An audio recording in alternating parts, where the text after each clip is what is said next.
ទូរទស្សនិកជនជុំវិញការពន្យាពេលនៃដំណើរទស្សនកិច្ចរបស់លោក Donald Trump ប្រធានាធិបតីសហរដ្ឋអាមេរិកទៅកាន់ប្រទេសចិន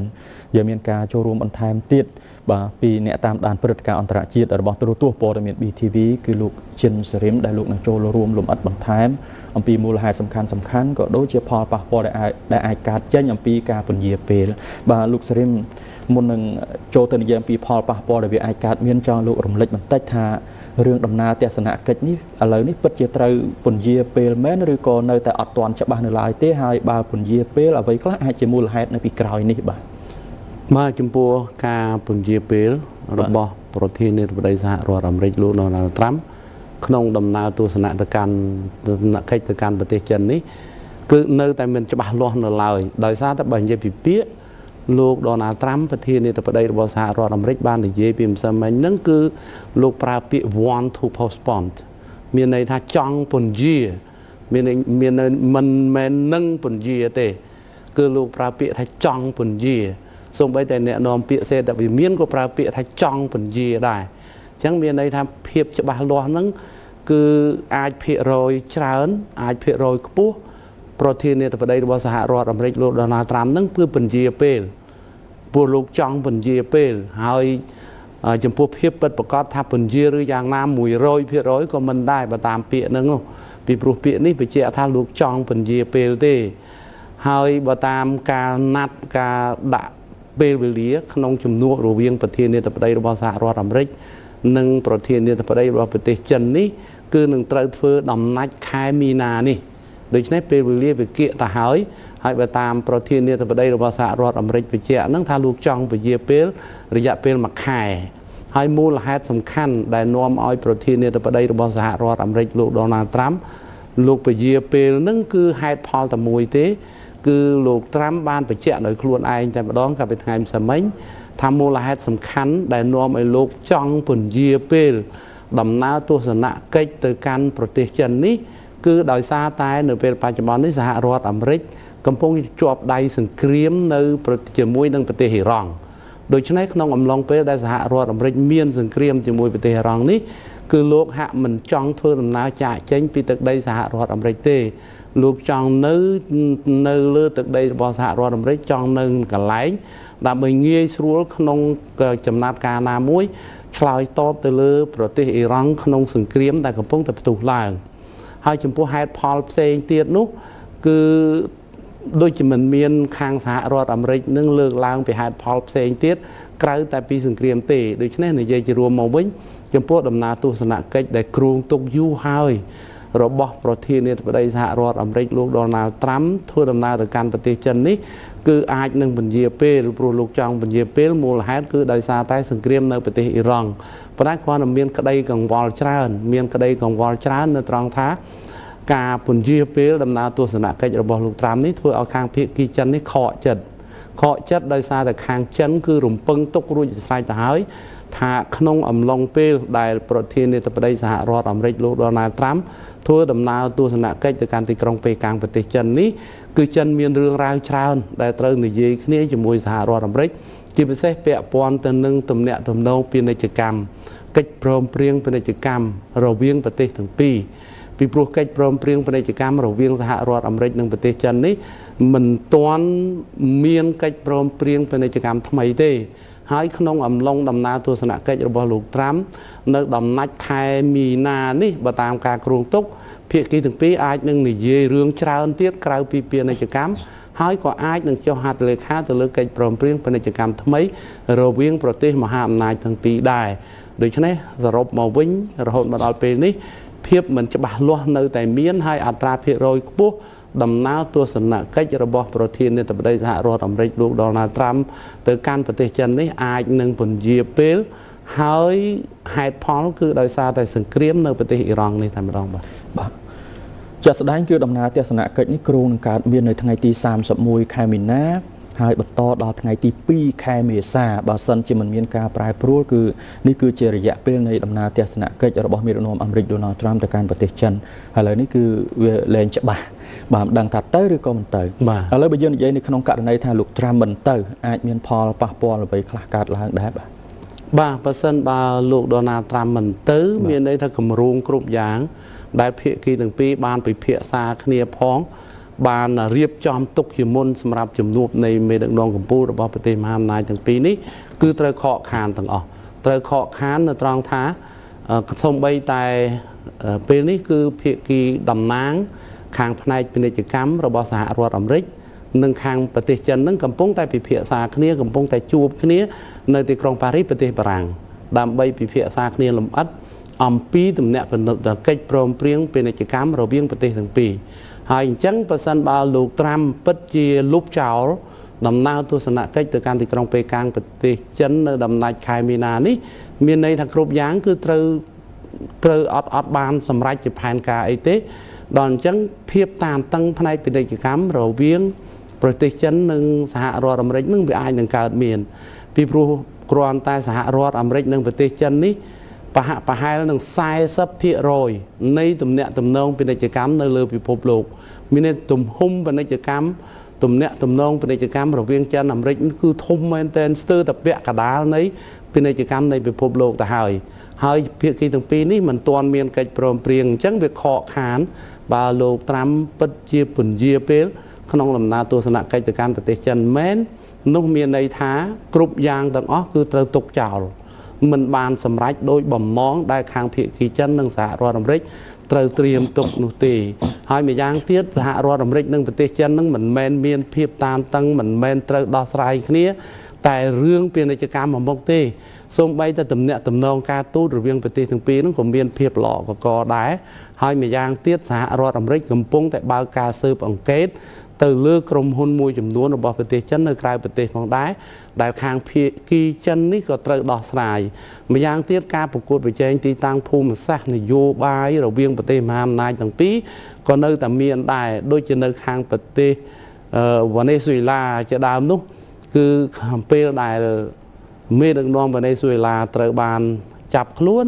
អញ្ចឹងមានន័យថាទំនាក់ទំនងពាណិជ្ជកម្មរវាងចិនអាមេរិកក៏មានផលប៉ះពាល់ដែរប៉ះពាល់ដោយសារតែទំនាក់ទំនងពាណិជ្ជកម្មរវាងចិននិងវ៉ាណេស៊ុយឡាគឺមានទំហំធំហើយចិនក៏ទទួលបានផលប្រយោជន៍ច្រើនពីប្រទេសនោះដែរហើយក៏ត្រូវដោះស្រាយជាមួយសហរដ្ឋអាមេរិកក្នុងដំណើរទស្សនកិច្ចរបស់លោក Donald Trump ប្រធានាធិបតីសហរដ្ឋអាមេរិកទៅកាន់ប្រទេសចិននេះដែរហើយនឹងមានរឿងច្រើនទៀតដែលត្រូវនិយាយគ្នាអញ្ចឹងបើតាមការលើកឡើងរបស់តំណាងប្រទេសចិន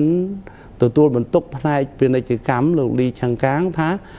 គ្រប់យ៉ាងដែលចិននិងសហរដ្ឋអាមេរិកបានត្រៀមទុកសម្រាប់ដំណើរទស្សនកិច្ច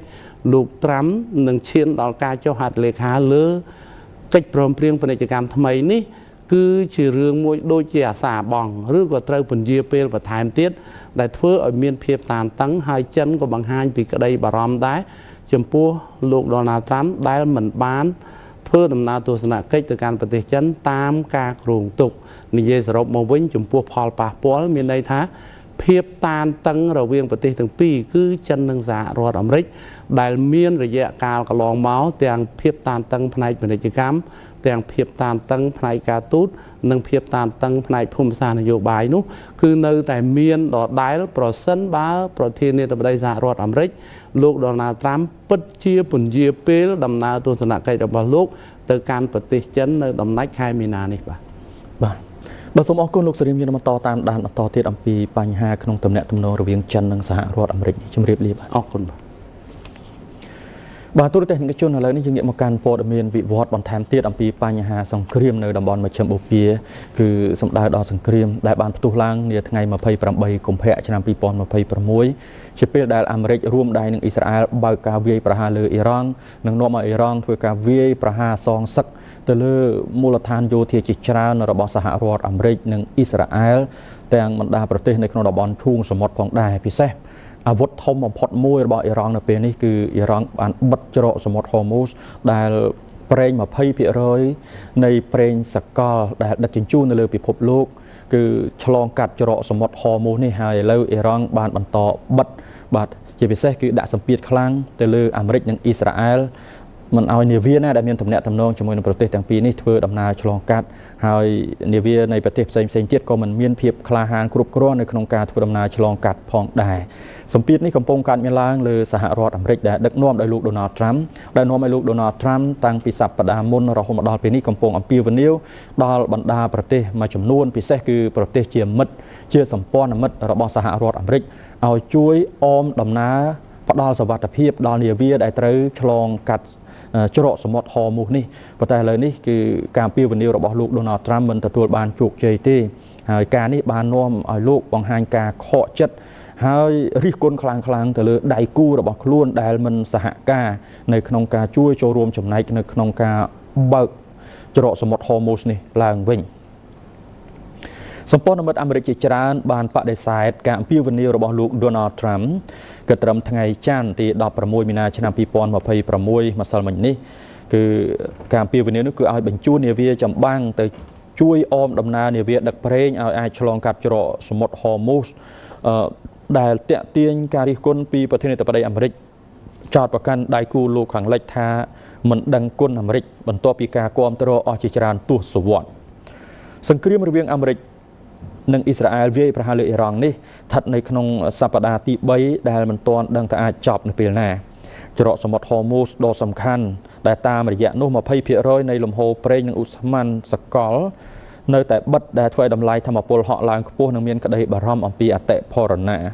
ចំនួននេះបានដាក់បន្ទុកសេដ្ឋកិច្ចលើសម្ព័ន្ធមិត្តអាមេរិករួចហើយដែលមិនត្រូវបានពិគ្រោះយោបល់មុនពេលការវាយប្រហារតាមអាកាសលើអ៊ីរ៉ង់និងដែលបានស៊ូទ្រាំនឹងការរិះគន់ខ្លាំងក្លានិងការគំរាមកំហែងយ៉ាងធ្ងន់ធ្ងរពីលោក Donald Trump ចាប់តាំងពីលោកបានវិលត្រឡប់មកកាន់តំណែងវិញដៃគូអាមេរិកមួយចំនួនរួមទាំងអាល្លឺម៉ង់អេស្ប៉ាញអ៊ីតាលីអង់គ្លេសជប៉ុននិងអូស្ត្រាលីជាដើមបាននិយាយថាពួកគេពុំមានផែនការភ្លាមដើម្បីបញ្ជូននាវាជួយបើកផ្លូវទឹកយុទ្ធសាស្ត្រឡើងវិញជាផ្លូវទឹកដែលអ៊ីរ៉ង់បានបិទដោយប្រើដ្រូននិងមីនកងទ័ពជើងទឹកនោះទេ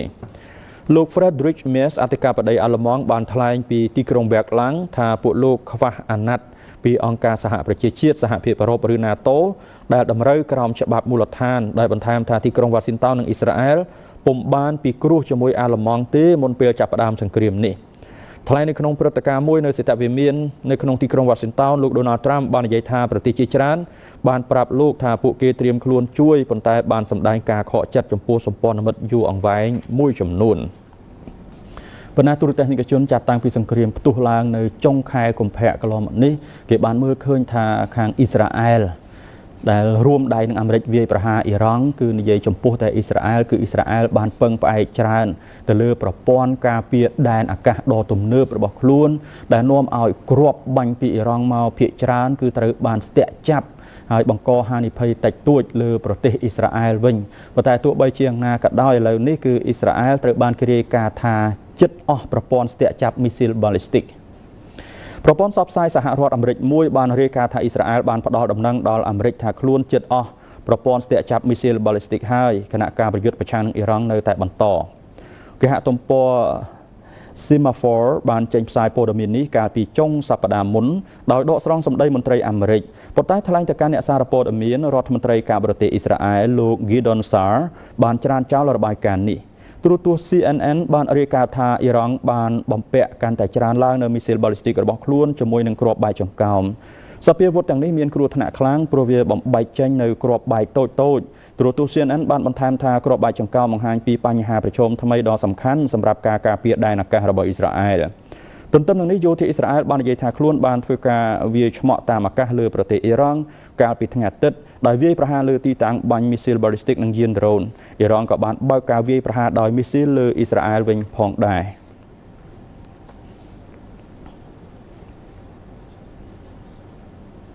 មេដឹកនាំអាមេរិកបានលើកឡើងថាជាក់ស្ដែងសហរដ្ឋអាមេរិកកំពុងនិយាយជាមួយអ៊ីរ៉ង់ប៉ុន្តែអាមេរិកមិនទាន់កំណត់ពេលសម្រាប់កិច្ចព្រមព្រៀងបញ្ចប់សង្គ្រាមនេះនៅឡើយទេ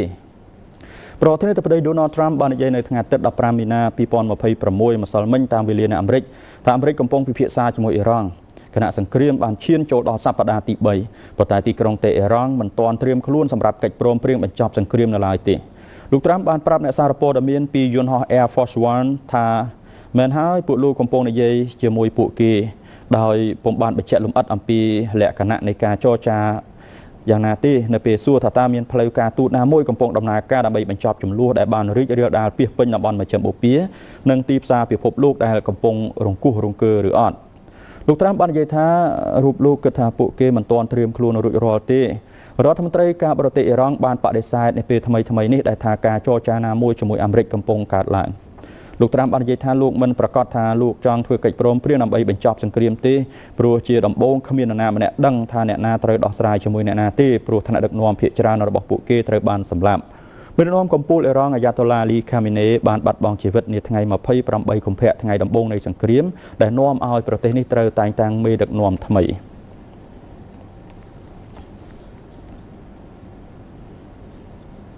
ងាមកការប្រតិបត្តិការក្នុងប្រទេសរបស់ខ្លួនសម្រាប់ប្រទេសអ៊ីរ៉ង់ប្រធាននគរបាលអ៊ីរ៉ង់បានដឹងថាមានមនុស្សយ៉ាងហោចណាស់500នាក់ត្រូវបានចាប់ខ្លួនពីបទចោទប្រកាន់ថាអ្នកទាំងនោះធ្វើចារកម្មឲ្យសត្រូវរបស់អ៊ីរ៉ង់ប្រមុខនគរបាលនៃប្រទេសអ៊ីរ៉ង់បាននិយាយនៅថ្ងៃអាទិត្យទី15មីនាម្សិលមិញនេះថាសាធារណរដ្ឋអ៊ីស្លាមមួយនេះបានចាប់ខ្លួនមនុស្សចំនួន500នាក់ដែលត្រូវបានចោទប្រកាន់ពីបទចែករំលែកព័ត៌មានទៅកាន់សត្រូវអ៊ីរ៉ង់គណៈយន្តហោះចម្បាំងរបស់អ៊ីស្រាអែលនិងអាមេរិកនៅតែបន្តវាយប្រហារលើគោលដៅថ្មីនៅក្នុងប្រទេសនេះលោកអាម៉ាឌ្រេហ្សារ៉ាដានប្រធាននគរបាលអ៊ីរ៉ង់បានលើកឡើងដោយមិនបញ្ជាក់លម្អិតអំពីពេលវេលានៃការចាប់ខ្លួននោះថាក្នុងចំណោមករណីចាប់ខ្លួនទាំងនោះមានចំនួនពាក់កណ្ដាលគឺករណីធ្ងន់ធ្ងររួមទាំងបុគ្គលដែលបានផ្ដល់ព័ត៌មានសម្រាប់កំណត់គោលដៅវាយប្រហារនិងបុគ្គលដែលបានថតរូបភាពទីតាំងដែលរងការវាយប្រហាររួចផ្ញើចេញទៅក្រៅនៅមុននោះប្រព័ន្ធផ្សព្វផ្សាយអ៊ីរ៉ង់បានរាយការណ៍ពីការចាប់ខ្លួនមនុស្សរាប់សិបនាក់នៅក្នុងតំបន់មួយចំនួនកាលពីថ្ងៃអាទិត្យកន្លងទៅយោងតាមទីភ្នាក់ងារសារព័ត៌មាន TASNIM បានរាយការណ៍ថាអង្គភាពចារកម្មសម្ងាត់នៃកងឆ្មាំបដិវត្តអ៊ីរ៉ង់ប្រចាំខេត្តមួយបានឲ្យដឹងថាគណៈដែលអ៊ីស្រាអែលនិងអាមេរិកកំពុងព្យាយាមឈ្លានពានអ៊ីរ៉ង់ពួកគេក៏បានបញ្ជាឲ្យភ្នាក់ងារស៊ីឈ្នួលនិងចារៈបរោះធ្វើសកម្មភាពបង្កចលាចលក្នុងពេលដំណើរគ្នាដែលជាជំហានបន្តផងដែរប្រភពមួយដែលដឹងអំពីព័ត៌មានពីយុទ្ធសាស្ត្រយោធាអ៊ីស្រាអែលបានប្រាប់ទីភ្នាក់ងារសារព័ត៌មាន Reuters នៅក្នុងសប្តាហ៍នេះថាអ៊ីស្រាអែលបានចាប់ផ្ដើមវាយប្រហារលើប៉ុស្តិ៍ត្រួតពិនិត្យសន្តិសុខដោយផ្អែកលើតម្រុយពីអ្នកផ្ដល់ព័ត៌មាននៅក្នុងតំបន់ផ្ទាល់ដែលនេះតំណាងឲ្យដំណាក់កាលថ្មីមួយនៃការវាយលុករបស់ខ្លួនលើប្រទេសអ៊ីរ៉ង់